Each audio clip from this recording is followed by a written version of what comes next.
மக்கா நகரில்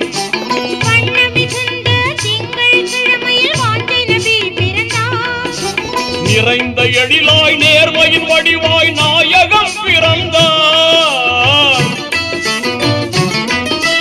நிறைந்த எழிலாய் நேர்மையின் வடிவாய் நாயகம் பிறந்தார்.